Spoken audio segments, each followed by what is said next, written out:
One that was up here doing the asking before me. Yeah. Seeing part of myself in each one of them. Yeah. And appreciating the answer that got me up to speed so that I could be here to have this conversation with you now. I got a strong inspiration to come and have a conversation with you today, and I felt it building, almost like I was coming into orbit and feeling myself being called home over the past few weeks. So when the idea came, it felt really good to you. It felt really good. So you know for sure that you were in the receiving mode of source energy when that thought came. Yes. Esther's asking herself every day, several times a day, when an idea comes, where did it come from? Which receiving mode was I in? Was I on a high-flying disc when I received it, or a low-flying disc when I received it? So high-flying disc, and you received a question, a topic. I've received several questions, and then as I've continued to meditate every day, and I kind of go through a practice each day where I sit with my journal and I think of different things and practice different thoughts, seeing if I can put myself in a good feeling state. And this week I just got one answer after another, bam, bam, bam. And I was like, well, damn it, I don't have a question for Abraham now. We want to offer you a suggestion, because when you meditate and quiet your mind, now you're in the receiving mode.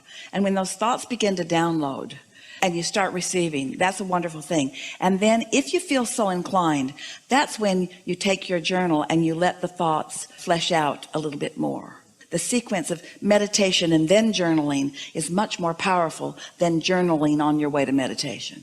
So I'll typically meditate as one of the first things after I wake up in the morning. Yeah.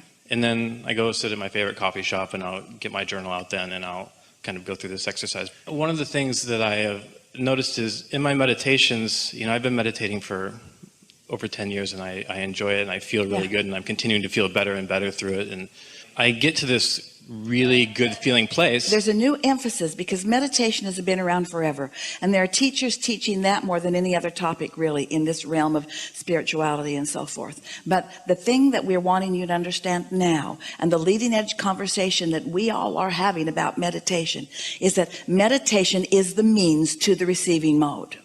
That's what it is. It's the means to the receiving mode. It's the means to the expanded view. It's the means to the whole of you. It's the direct route to your vortex. It's the direct route to letting your vortex open and begin funneling into your life experience. And there are a lot of different conversations about meditation, but this is what meditation is today. This is what we're wanting you to understand about it. It's the receiving mode of what's in the vortex. And it's my joyous path to witness the unfolding of these manifestations. Let's say there's 1,000 pieces to a manifestation of something. And let's say that 999 of them are in the becoming mode. And 1 out of 1,000 is when it pops into manifestation. Don't you think you might want to be enjoying the 999 pieces of it and not just be banking on the one as it manifests into the full manifestation? We just don't want you to underestimate, and we want to over accentuate as much as your ears can possibly hear the advantage to doing anything and everything you can to get yourself in the receiving mode of who you really are, because that's the only way you are the blended being that you were born to be. That's the only way the whole of you is engaging in a conversation with someone, or the whole of you is in the process of creating something that will be beneficial globally. Yeah. And I think that I really am deliberately focusing on being on the receiving mode more often, and that is my intention behind the meditation. And as I sit in meditation and quiet my mind, I do get to a good feeling place. I'll sometimes see light, I'll feel detached, things like that. I'm not in a place where I'm receiving clear thoughts or impulses most of the time. Well, that's why we're talking to you about it, because we want you to begin expecting that. We want you to expect the subtlety at first of ideas that you know were not your own. We want you to show yourself how easy it is for you to get into the receiving mode. We want you to run around in your life knowing that you are an extension of source energy and that we are all in this together. Because anything less than that will be mediocre by comparison. And that's what I want too. Yeah. Well, it's what you've got a good deal of the time. So we have some questions for you, since you haven't come up with any questions for us yet. Okay. What makes you go to the coffee shop? Is it a habit, or is it a newfound impulse every day? That's an important distinction, because if you just go because you always go, or if you go because there's somebody there that you're going to meet, that's a different reason than that you got an impulse from your inner, because your inner being, we promise you, will not send you to the same place every day, because the things you want are in varied location. Yeah, because I'll finish my meditation and say, well, I didn't get a strong impulse, so what the hell am I going to do with the rest of my day? So then you're not really in the receiving mode, are you? So you're acting out of habit, which is what most people do. That means that with all the years that you've been meditating and all the different ways of approaching meditation, now there's this new way of approaching it, which is quieting your mind and allowing your inner being mind to be dominant. And if your mind is inactive and your inner being's mind is dominant, you will receive an impulse. So how can I tweak my meditation practice to accomplish that? You got to quiet your mind. Your mind isn't really quieting.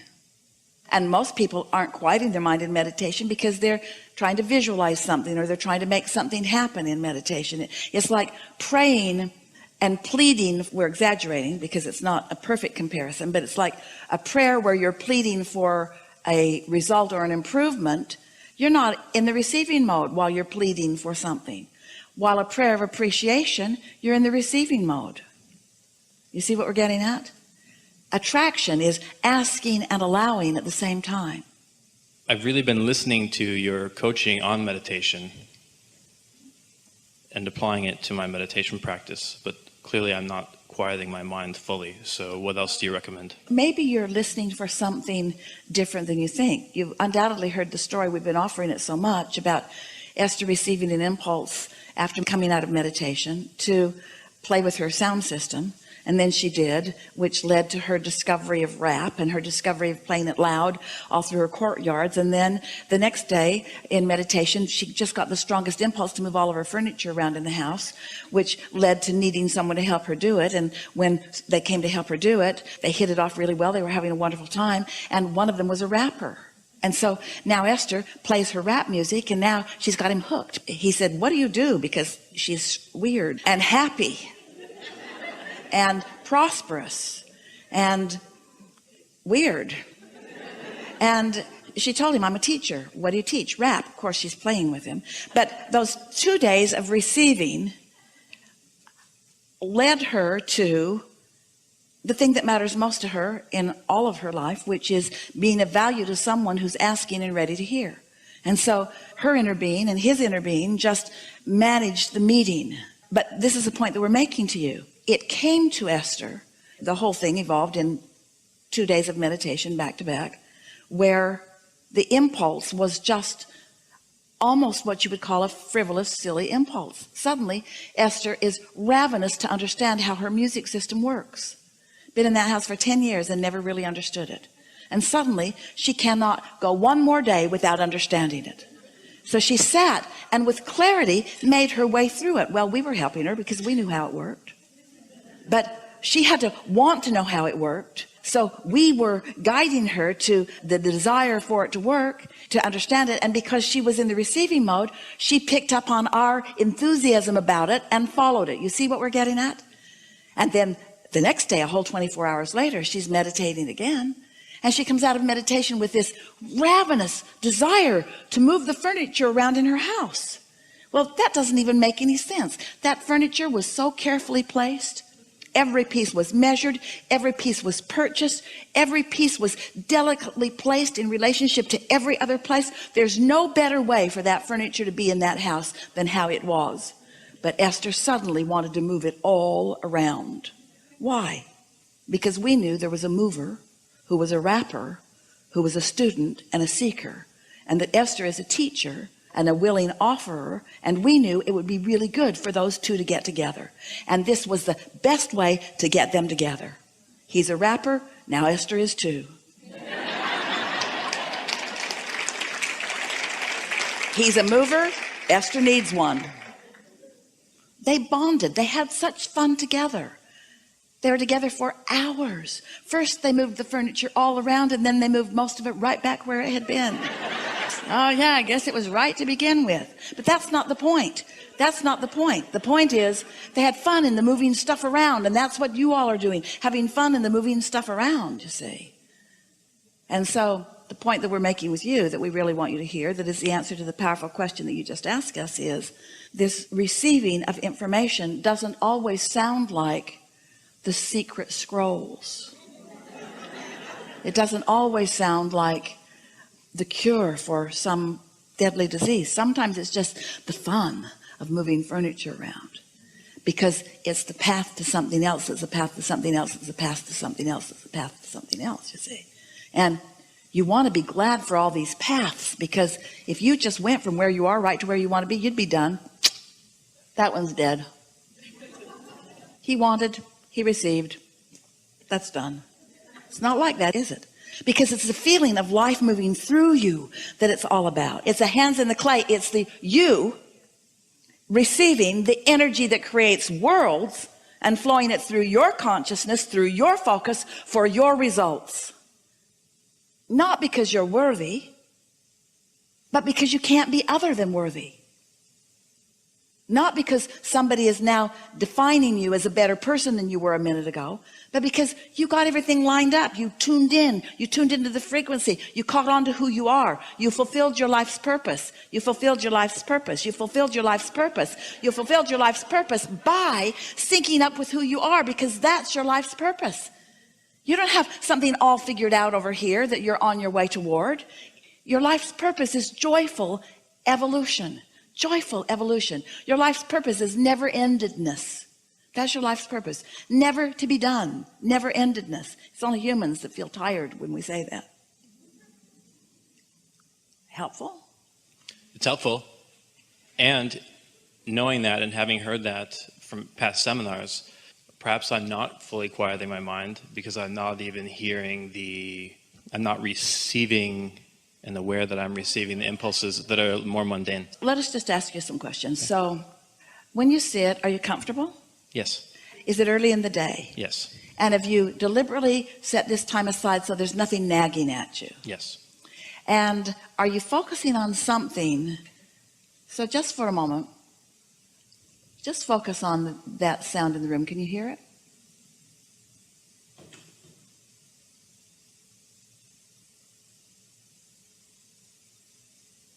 Only that. Slight detachment. Do you feel slight detachment?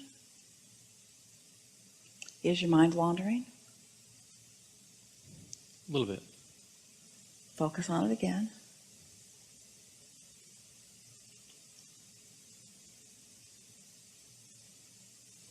Does your body feel a little different?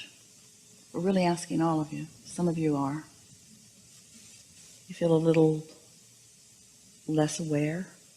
Harder for you. You're in the spotlight here, but feeling any impulse to move? Mm-hmm. You are? Mm-hmm. An impulse, not really a thought. Not a definable thought, just an impulse. Mm-hmm. Now, if your eyes were closed, it would be more evident to you. It's like a willingness to think no thoughts, a willingness to carve out time to do nothing, a worthiness to not need to be productive, a worthiness to just be, a worthiness to just allow Source to wrap around you, a worthiness to just be, a willingness to not need to be active, a willingness to not need to do anything, a willingness to just sit in the ethers, a willingness to just let Source wrap around you and through you. A willingness to just wait until there's an impulse, and a willingness to let it be all right if there isn't one. A willingness to just let it be whatever it be, without any control of it, without trying to make it something, without trying to understand it. Just let it be. Let it be just this silent space where there's nothing for you to do, nothing that needs to be done, nothing that should be done, nothing that hasn't been done, nothing that should have been done better. Just a willingness to just sit there and be. Just sit there and be. You and Source Energy just being. You and Source Energy just sitting there and being. Source Energy just flowing through you to every cell in your body, every cell in your body being refreshed and uplifted, not thinking about it. It's just happening. It's not your work. It's not something for you to think about doing. It's something that you're just letting be.